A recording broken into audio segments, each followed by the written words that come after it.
Hey yo, what's going on guys, your boy here, and today we are going to be tiering some of the hypercars inside of Southwest Florida. And these are the hypercars that aren't limited, and now some of these do include the ones that have been taken out of the game, only because if I did the tier list without them, there wouldn't be any cars to actually tier. So I added a few more cars, a few of the cars that you could technically get if they added back into the game, but as of right now, they're not in the game. But yeah, this tier list was made by James May. If you guys ever get that reference, yeah, thank you James May for making the Southwest Florida hypercar tier list. And yeah, I'm gonna be doing a tier list on every single one of these cars, and I'll kind of just tell you the reasoning why I put that car in that specific spot. So before I get into that, I'll let you guys know a few things. First things first, my name is HiPod, do car reviews, car things, all our car stuff. If you guys do like this video, hit that like button, subscribe, and hit that bell for notifications every time I upload a new video.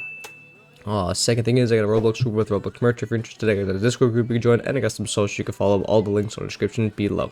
But yeah, we're on this tier list maker here, so why don't we start tier listing cars? So let's just start off with the first car here, the Bugatti Chiron. Now, I drove all of these cars before I made this video just to get a good feel on every single one of them, and we're gonna rate these cars how I feel about them, but also how I feel about the speed and everything else. So the Bugatti Chiron, it goes pretty quick. I'm pretty sure it goes close to almost 300 miles an hour, but personally, with its looks, it doesn't go very high. It doesn't go to S tier. It's not an S tier car in my opinion. It just doesn't belong in S tier.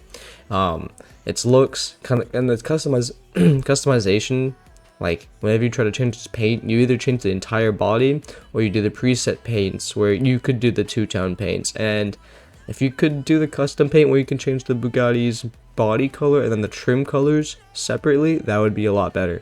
But right now, I can only stick with a blue on blue color combo. I am not going to put it in S tier. That's just my opinion. Next, we're going to do the CSS Ultimate Aero, which everyone can gladly say is an S tier. I wouldn't say it's a B or C or D. It's a really good drag car overall for its price as well. I mean, it's really hefty. But I mean, overall, it's not a bad looking car. It has the paneled like wing on the car, so like whenever you like turn, you can see like the wing kind of adjust, the left side pop up on the right turn and the right side pop up on the left turn. It's pretty cool, and then you can see them going up during a braking. It has a few bits of cooler pieces to make the car look cooler, obviously. But yeah, S tier, 300 miles an hour, really quick. Pretty good car overall too. You can do turns and stuff if you didn't modify it for the drag tune, and it's actually not too bad of a car. It looks nice. But yeah, moving on to the Tesla Roadster. I don't know how this is in the hypercar over like the McLaren Senna or some of the other cars in this game. I'm not sorry about putting it here. It is not the best car in the hypercar section. Definitely not worth it for its price. I drove it, and the acceleration is slow. It doesn't even have a top speed that's really good. However, it does have a higher top speed than another car in this game.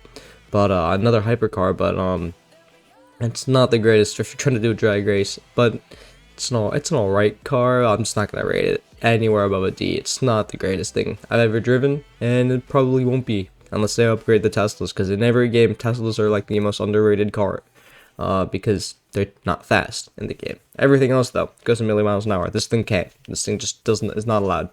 Anyways.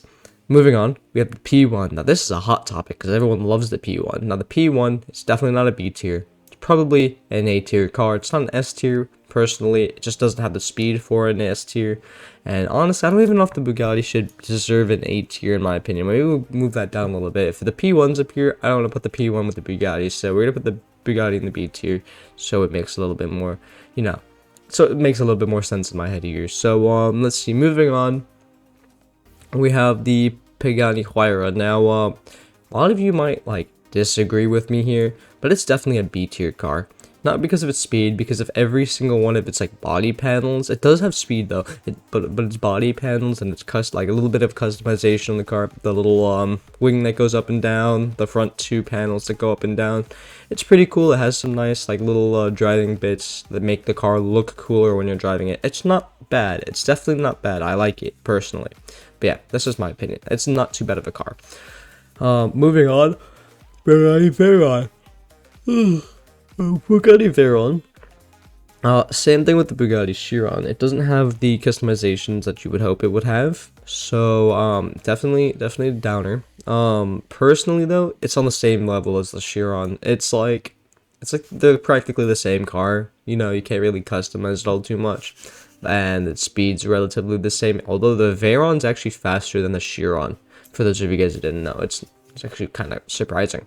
But yeah, moving on to this car. I don't like it. I don't like it at all. I always talk bad about this car because honestly, it's not too bad. you guys would think it's a D tier. It's not a D tier.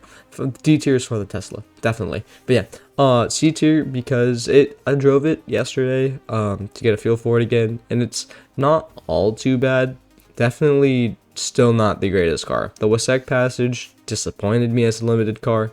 The 918 as it is for a limited. The Wasek Passage one definitely disappointed me, and then the regular 918 definitely disappointed me. So the limited one soiled the mood for the hypercar one, the one you can regularly buy. And honestly, I don't know how I feel about it. It's not anywhere close to above anything else in this game, above the Tesla though, because you know, electrics. Anyways, the Agera R.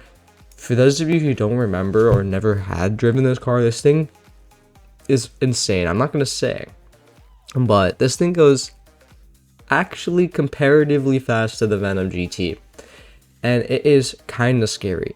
So it is an S tier car. It is so nice. It has the removable roof, the drop down windows, everything. It is actually really nice. So yeah, we're putting that in S tier and staying in S tier.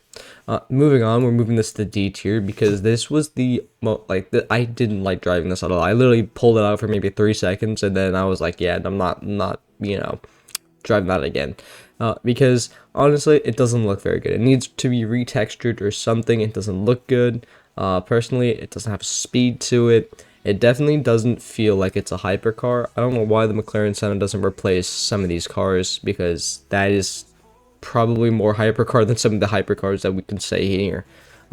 Anyways, moving on to our last and final car here, which is the Venom GT, which obviously deserves the S tier spot because it's the quickest car in the game. I'm not gonna be fanboy, but its turning is really good, its braking is really good. Overall, the car is really good, so it deserves an S tier. It doesn't deserve anything below that. It's actually not a horrible car. But yeah, that is just my opinion on it. It definitely deserves an S tier, and it's not because I'm fanboying. It's because it's an actually good car. So looking at my list here, Sistis Aero, Agera R, and the Venom GT definitely deserve an S tier. A tier for the P1. I think I agree with that one too, personally. Bugatti Chiron, Bugatti Veyron, and the Bugatti Huayra definitely deserve the B tier. I definitely agree with the S and A and B tiers. And the C and D, I definitely agree with those as well. 918 definitely deserves a little bit more than a D. I definitely did hate on it a lot, but it's not the greatest car ever. And the Roadster, it's good. Just kidding, isn't it slow? But yeah, it doesn't deserve anywhere above a C tier. And the LaFerrari, don't get me started with it. The Ferrari just needs to go. But yeah, thank you, James May, for this tier maker. I'll catch you guys in the next video. Goodbye.